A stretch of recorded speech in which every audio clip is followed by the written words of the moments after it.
Good afternoon, everybody. Now we're going to begin. We can always let people in as they plan to join. I want to thank everybody for joining us today. We are very fortunate to have Kristen Consuega with us from the President Athletic Conference. She's Ethan will give you a better introduction of her, but she's come to us to help us with social media and building our brand and those type of things. When this was first sort of requested from us, Dr. Johanna Venata from Blackhawk School District, the superintendent there, she asked if we had any social media training or anything of that nature. In the WPIAL, we have not. So I reached out to members of the Principals Athletic Conference or President's Athletic Conference to see if they had anybody willing to do that. And thank you, Kristen, for being a part of that and joining us here today. We appreciate it. And thank you all for what you do for our student athletes. We really appreciate all of the ways you improve the lives of the student of the WPIAL. I'm going to turn it over to Ethan, our Director of Communications right now, for a few introductory comments. Go ahead, Ethan. Yeah, thank you. Ethan Lloyd, Director of Communications with WPIAL.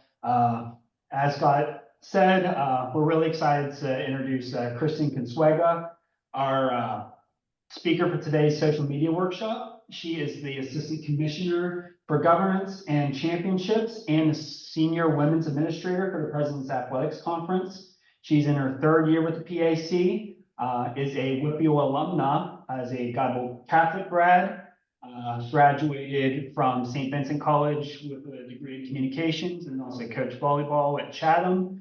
Really excited to have her on board and help us here gain a better understanding of the social media landscape and what all to do with it. So with that being said, I will turn it over to her and make her the host.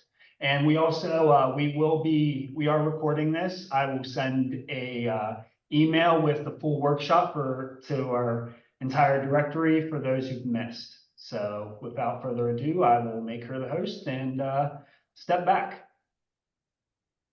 All right, thanks, Scott and Ethan. Thank you all for being here today.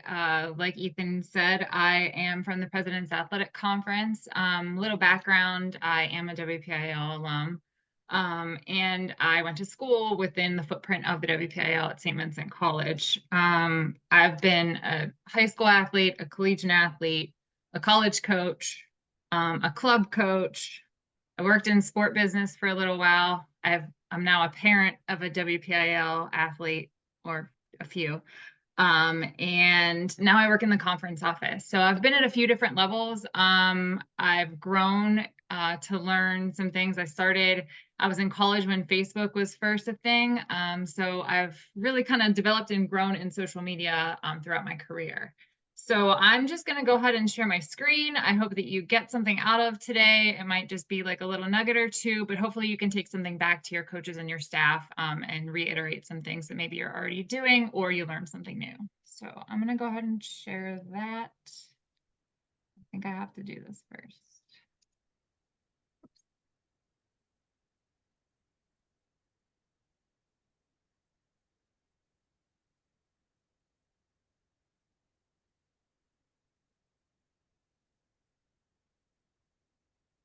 Give me one sec, sorry.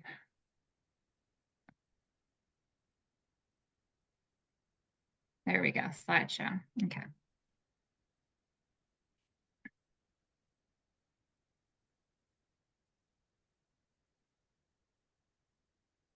Oh, I think I have to let these people in here, okay.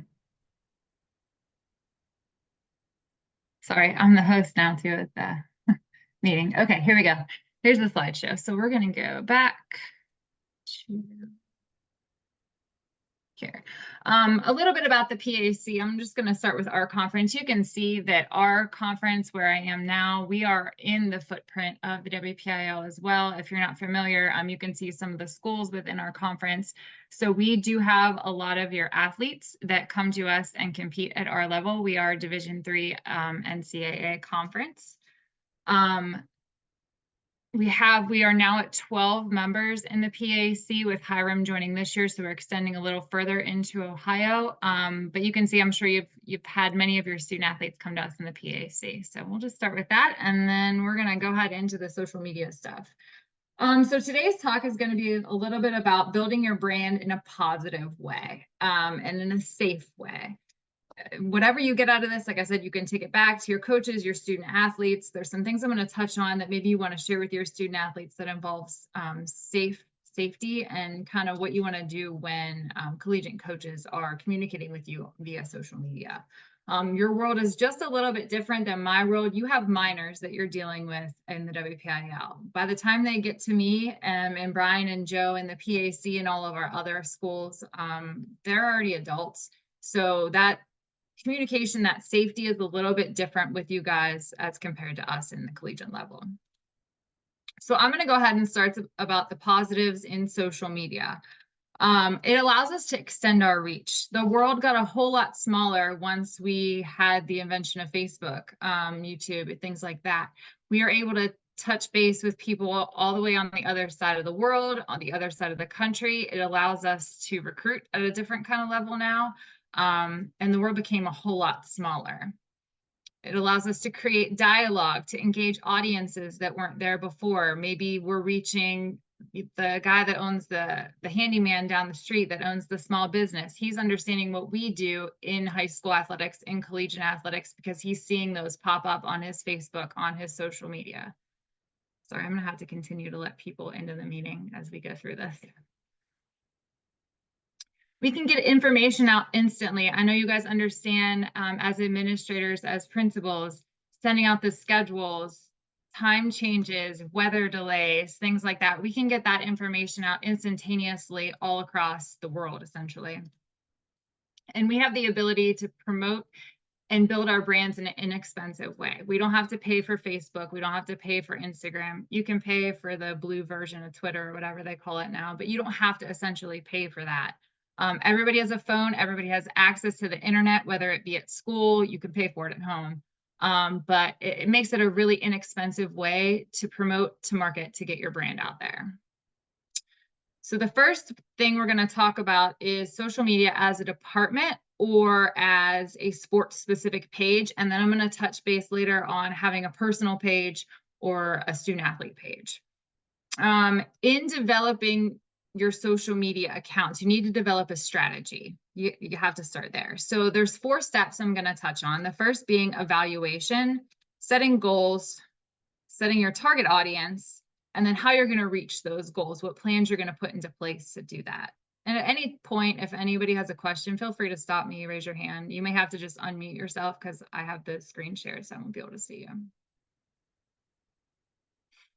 All right, so the first step is going to be the evaluation.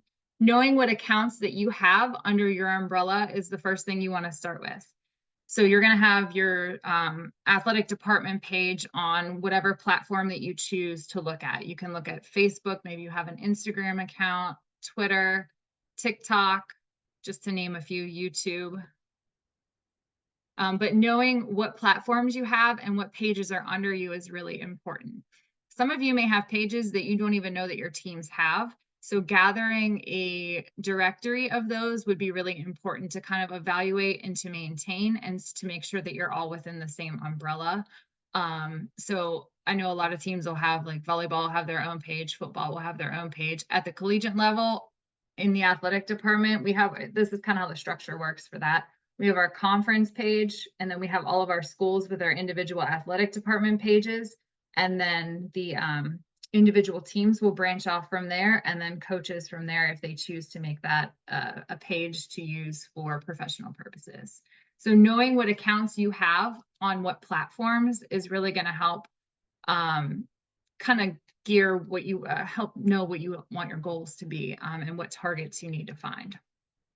What do those pages look like? Once you figure out what pages you have, what do those look like? What specifically visually do they look like? And then what message are they included, or are they giving? Is all the information included, the proper information that you want to give out? So having things like your address, a link to directions to your field, any sort of information that might have your schedules on it. We like to use Linktree at the PAC. A lot of other schools do that too, since you can't include a whole lot of things in your Instagram bio for that. Just an example, we have a Linktree that you click on the link in the bio and it goes out into another page that'll have like 12 or 13 different links. You can link it to stories. Some of you are probably familiar with that, others may not be. But that's kind of a unique way to put it just under one link. You can get all your information out that way. But knowing what information is on each one of those pages is important. What is your page giving? What platform that you're using? Maybe it's your videos, the wording that you're using. What is your page giving? What is making it distinct from someone else's? How do I know that I'm looking at Plum's page as opposed to Penn Trafford's page? Other than the colors, what makes you specific and different? And then is your page or your platform conveying your culture consistently? If I say that I am a small, we'll just use Guyville Catholic, a small Catholic school in Southwestern Pennsylvania, am I giving that from that page, if that makes sense? Any questions so far? So first step is evaluation. Your next step is going to be to set your goals. What are your goals and how are you promoting them? So you need to be clear and concise. If your goals are to promote your games, to recognize athletic achievement, to promote fundraising, anything like that, you need to know that specifically that's what you want to use that platform for. So what I would do is I would lay out each page. Maybe you have Facebook, Instagram, TikTok, and YouTube. We'll just go with those 4 for now. List your goals for promotion under each one of them. Community engagement. Maybe there are specific platforms that you want to use to get your message out there, to get your game schedules out there, to get your athletes out there. Pick what platform you're going to use and how that might help with your community engagement. Ideas of ways to get your community involved, have your team give back to a certain organization within your community, feature that on your social media page. You may develop sponsorships from there. Maybe your camps are getting out on those kind of pages. And then maybe one of your goals is recruitment, getting your student athletes' names out there, putting their video clips up. We're featuring game clips from Southmoreland's girls basketball Friday night or Thursday night, whenever night they played. We're getting that out there into the media on that platform. That may pick up catch a coach's eye on your media platform. You're promoting, you're hitting your goal for recruitment. And then next, you have to recognize your target audiences that you want to reach. So you have your parents, maybe your media, your college coaches, club coaches, community businesses, and brands. Recognizing what our target audiences are and then trying to figure out where they are and what platform we want to use. So if you kind of look at each one, you have a different crowd for each different platform. So Facebook, you might have grandparents that you're reaching, parents, community businesses, community pages. Instagram, you might be reaching parents, athletes, coaches, different brands.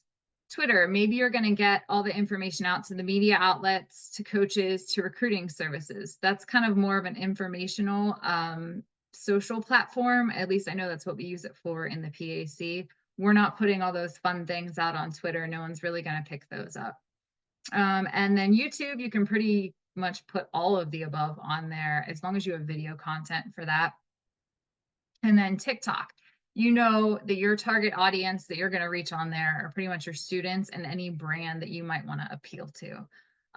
You're not going to reach the grandparents on TikTok. So maybe I'm going to create specific content for TikTok that I'm not going to put on Facebook.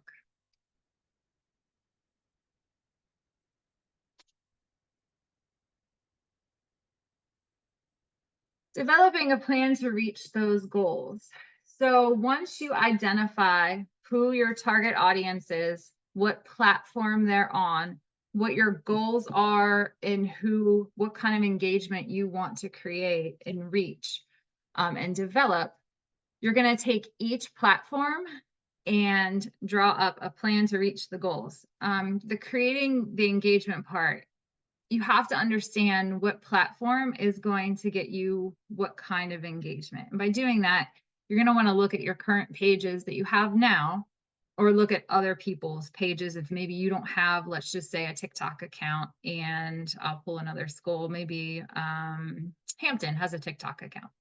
Maybe you're going to look at that and say, okay, this is their engagement for these types of posts. This is maybe something I want to do for our district. I'm going to give this to our coaches and say, hey, this is how we can create engagement this way.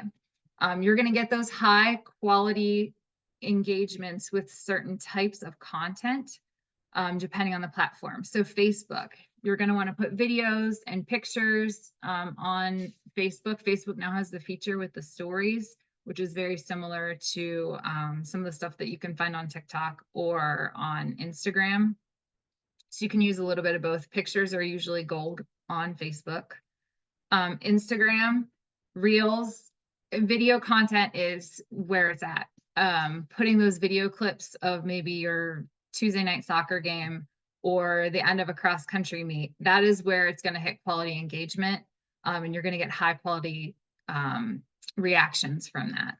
YouTube, obviously video highlights, lives, reels, anything like that. YouTube has a thing called YouTube Shorts now, which is very similar to TikTok, Instagram. I feel like all of these kind of social media outlets are all kind of intertwining with each other, but there is certain things that you just want to put on a certain platform. Like you're not going to want to put pictures on YouTube. And then TikTok is obviously video. You should, I would imagine, have the ability to gather some video. Everybody has a phone. It's not hard to record some things. Now we have huddle cams. I know several of your schools are probably using those. You have VOs that are traveling with you. So gathering those clips and getting those out there are only going to help promote your student athletes and help your brand as well as your school. Once you have all the content that you need, maybe it's the pictures, maybe it's the videos, maybe you're creating those things, you need to make sure that you remain authentic and in brand, meaning your colors have to stay consistent. Your logos have to stay consistent. I know we're not living in the world anymore where one coach is creating one logo and another, the soccer coach has one logo and the baseball coach has a different logo on their uniform. We're pretty much all kind of remaining in brand, but it's important to remember that those things need to be consistent on all of your social media platforms as well. So colors remain consistent across all of your sports social media pages. Logos remain consistent. One cool feature that the iPhone has now, if you have a logo, you can just pop it, just take a picture if you're not super familiar with like Photoshop or anything. Take a picture of your logo, you can make a sticker out of it and you can pop that on any video or picture that you're going to put out on social media. It makes for really quick branding. It's something that we use in the PAC a lot where you're not having to run to Photoshop or run to an editing app and get that on there. You're just quickly tagging it right on there and sending it out. And another thing to develop are hashtags. Your hashtags should remain consistent with your school, with your sports, and with your brand. So maybe it is, I live in Plum School District, so I'm just going to use Plum again. Maybe it's Plum Girls Soccer is the hashtag. That hashtag should remain consistent throughout the season. Maybe your team uses it, your coach uses it, and your athletic department is going to use it. I can use one of our collegiate, I don't even know if this is a hashtag, but it probably should be at this point. Grove City's football team uses the phrase brick by brick. So that might be a cool thing that if your team has a phrase or some sort of philosophy that you want to use that as your hashtag. So you know when that pops up, hey, I'm going to click on that and all the Grove City football stuff is going to pop up. Just something to think about when you're building your brand. Also, when you're creating content, look at the trends, what's happening, what sounds are trending, what types of content are trending. For like, I think it was 2 months ago on Instagram, like 3-second videos for some reason were the ones that like kept popping up over and over and over again. So it was like those quick little nuggets. You're going to want to look at what is trending right now and kind of follow that trend to get your stuff out there. If it's a 45-second video that you're posting, if people are going to get bored, they're not going to sit through it. So knowing, hey, those 22-second ones are the ones that's trending, those 15-second ones, videos on, or photos on a carousel are continuing to pop up. Those are things that you're going to want to look at. You can do that through the insights. There's also, if you just Google algorithms for each platform, those will pop up. They'll show you what's trending right now. If you're on Instagram, there's a little arrow at the bottom of sounds that'll, if it has the little arrow, that means it's kind of trending and it's going to continue to pop up over and over again. And then finally, you're going to want to recognize the best time to post to what platform. So that's just going to kind of be a trial and error kind of situation. Hey, we kind of notice in the PAC 10 to 2 posts, we create a lot of engagement then, but maybe after 6 o'clock, we're not getting that same thing. It might go from week to week. I know Brian and I have had conversations before where, hey, this is like not a really great time to post this. So just kind of wait until later. But that's kind of trial and error. And you're going to have to go back on some of the posts that you've made and see what your engagement looks like. Any questions?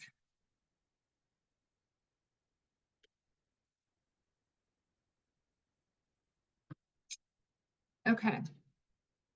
For coaches and for student athlete consideration. This is something that I feel that is probably, I know we talk about it at the NCAA level a lot. I'm not sure. I know each school district probably has a standard that you hold your student athletes and your coaches to, and that varies district by district, what you kind of want them to, what culture you're kind of developing there. But it needs to continue to be conveyed to coaches and student athletes. What are you using your social media for? Are you using it for self-promotion and recruiting? Are you using it to display knowledge of your sport? Are you using it for motivation, advertising, networking? If it's yes to any of that, then you should probably not be using it for your personal purposes either. You are consistently going to be associated with your school. I mean, I'm pretty much preaching to the choir. You all know this. It doesn't say on my shirt, Kristen Kinslager, it says PAC. So I will be associated with the PAC regardless of what, of where I'm, you know, my name or what I might, where I am essentially. So continuing to convey that to your student athletes and your coaches, whatever you're putting out there is going to be associated with the school and the team you play with, not with your name that's on your shirt.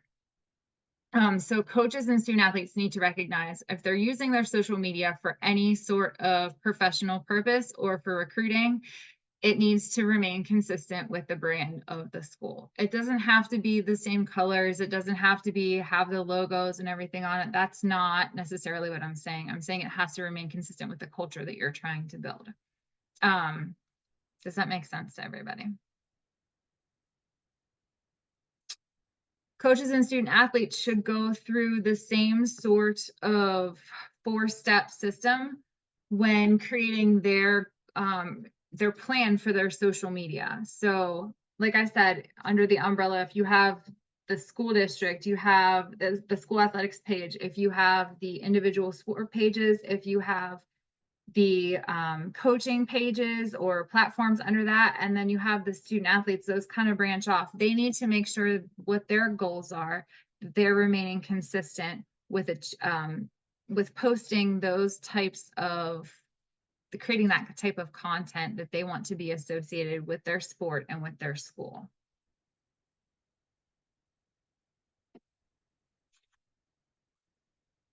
Things to consider as a department, as an individual sport page, as a coach, as a student athlete.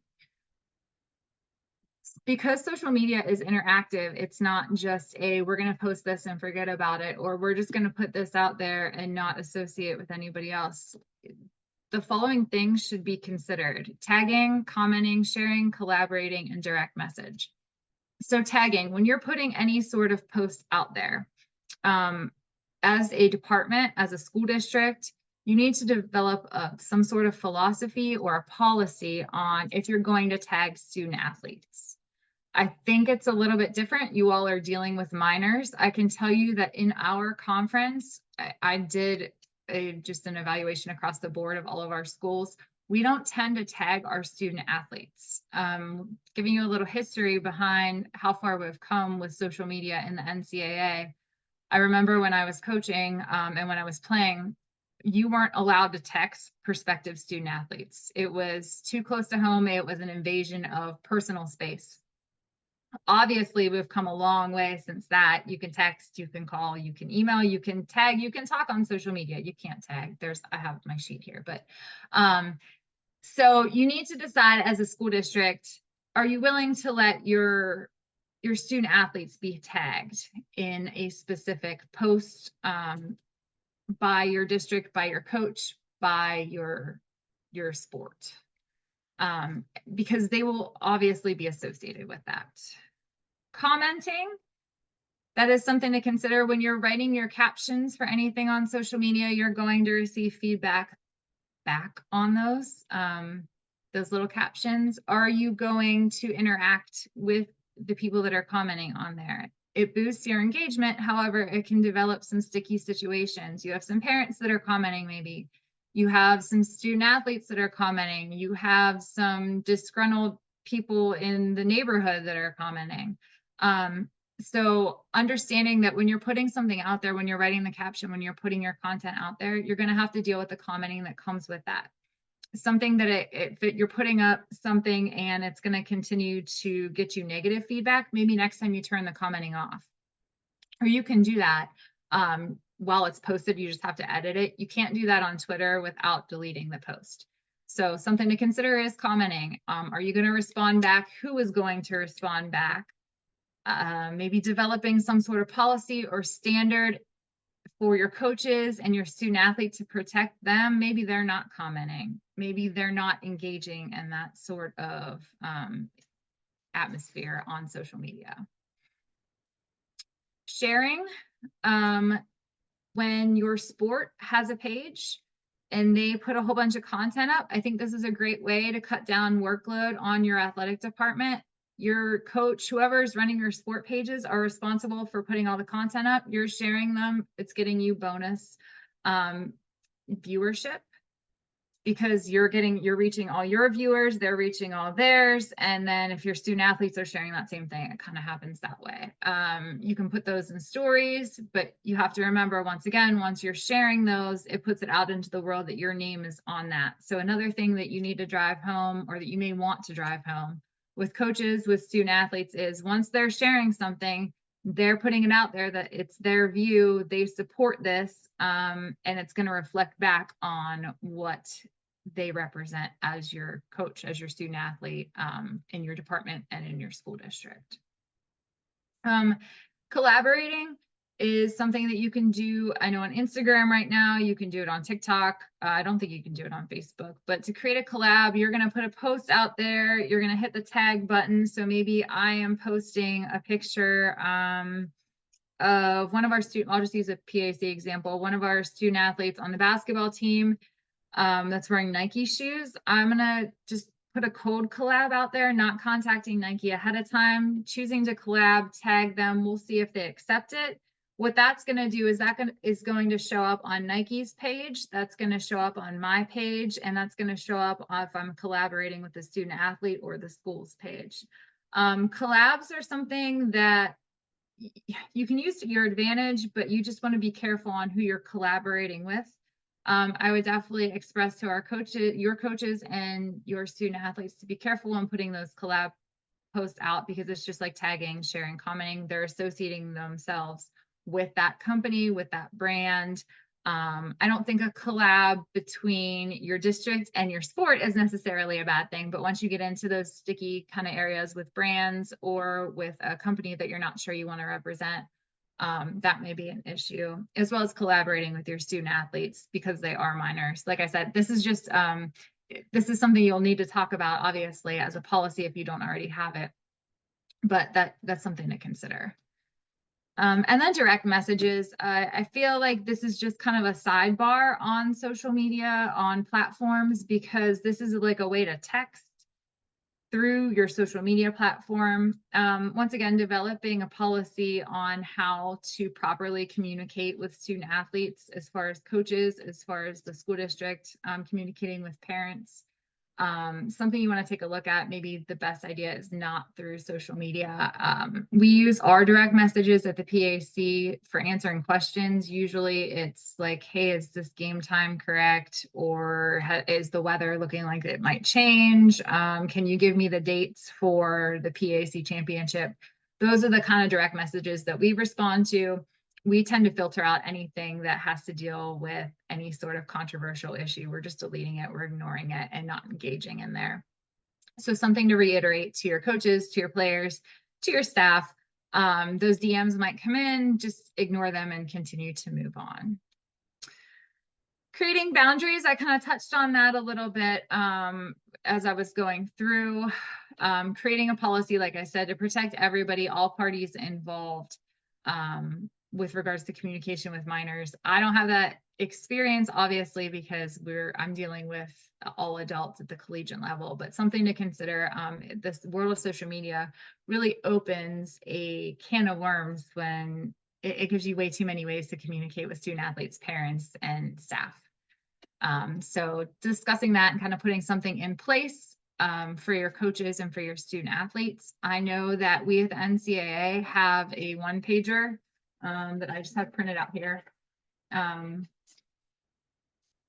What you can do on social media, what you can't do, it's like a quick just kind of policy thing. I think something like that is great to hand out to your coaches and your staff and your parents, just to have a reminder on what might be socially acceptable within your school district as a representative of your district with regards to athletics. That would be super helpful. And then the last thing I was going to touch on is reminding your student athletes and your coaches, no matter how private they say their pages, there's zero privacy on social media. Once it's out there, it's out there. Someone will be able to find it and get it back to you. And they're constantly a representative of your school and their sport and your school district. Just a few things to help navigate social media. There's some great information for student athletes as well as coaches and parents on these two websites. This is the recruiting website on the NCSA, and then NCAA.org has a whole bunch of information. Like I said before, this was a Division III kind of perspective with regards to recruiting and social media and ideas like that. Division I and Division II have their own set of rules and standards. So those can be found on those pages, as well as Division III. You may get some questions from your coaches or your student athletes on, well, this coach has commented and shared this on my athlete's page, but this other coach hasn't. That could be because the rules are different in Division I, Division II, and Division III. One thing that is easy in Division III, you can tap it, but you can't type it. So you can tap to share something, you can like it, but you can't comment back on any student athlete's post until after January 1st. Every level has their own rules, but that's just Division III. So that'll just help you as an athletic director kind of navigate those kind of questions coming through. And there might be some helpful information that you want to pass on to your parents and to your student athletes. And then, as always, there is my information. If you have any questions or comments, concerns, something you want to pick my brain on, you're more than welcome to always email me and ask me any question. So my final thought, social media is not just a spoke on a wheel in marketing, it's becoming the entire way bicycles are built. We've really put a push into our social media, into the way we are promoting things at the collegiate conference level. I know you see it all over the place in the Division I, Division II, Division III levels for your departments, for the athletic departments there. Continuing to adopt those ideas and concepts into the high school space will only help your athletes continue to thrive and be put out there and get attention and help your district to receive more publicity and marketing that way. And I'm going to stop my screen share if anybody has any questions. Kristen, this is Scott Seltzer. Again, thank you for joining us today. You and Brian, thank you for helping put this together. Is it possible that sheet that you held up, if you could email that to Ethan and I, and then we can send it out to our members? Yeah, just let me make sure. I'd imagine, yeah, I can probably send that out. It should be no problem at all. There are some Division 2 and Division 3 or Division 1 and Division 2 one pagers out there that I can send you links for as well. Perfect. Thank you.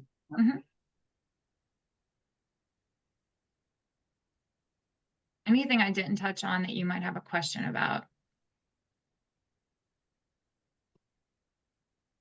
I think one other thing I think a lot of our schools may deal with also is when coaches may use their personal emails and personal text messages.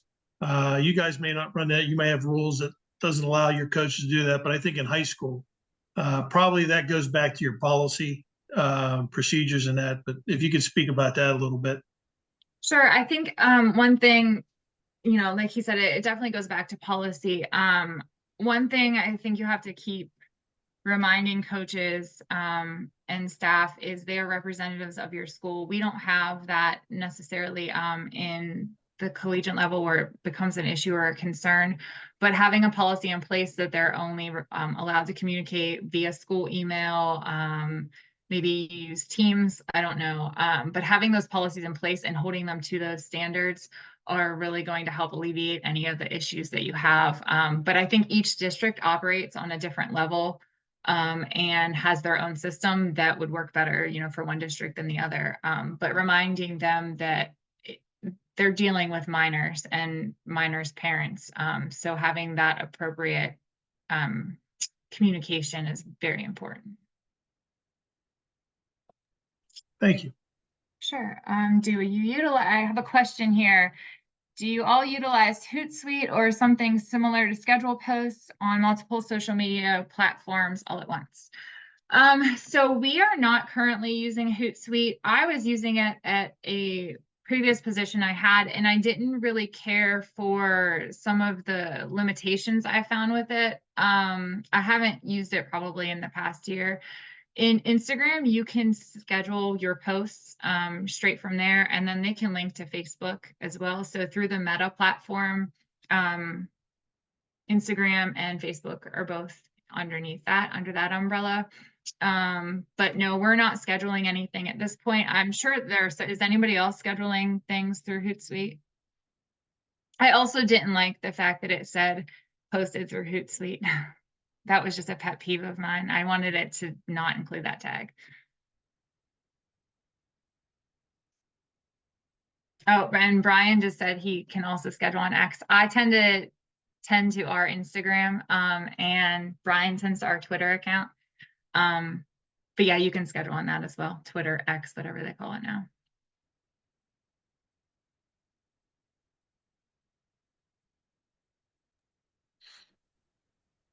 Any other questions?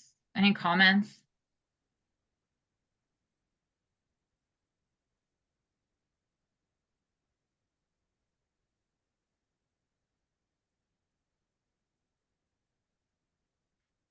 Well, like I said, all my information is out there. If there's something you found specific or something you want to know more about, or maybe you just want a few tips or tricks, or whoever's running your social media accounts, I'm happy to meet with at any point, just because I feel like we all learn from each other.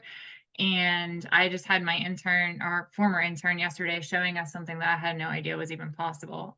So please feel free to reach out. Brian and I are always willing to help with anything. Kristen, thank you, and Brian again for joining us today and having this. I want to thank everybody also who joined us today. Everybody have a great weekend, and fall sports starts. The rest of fall sports starts on Monday. So thank you, everybody, and good luck for this upcoming school year. And Kristen and Brian, thanks again for all that you guys have done for us today. Yes, thank you so much. Thank you. Thank you. Thank you, guys.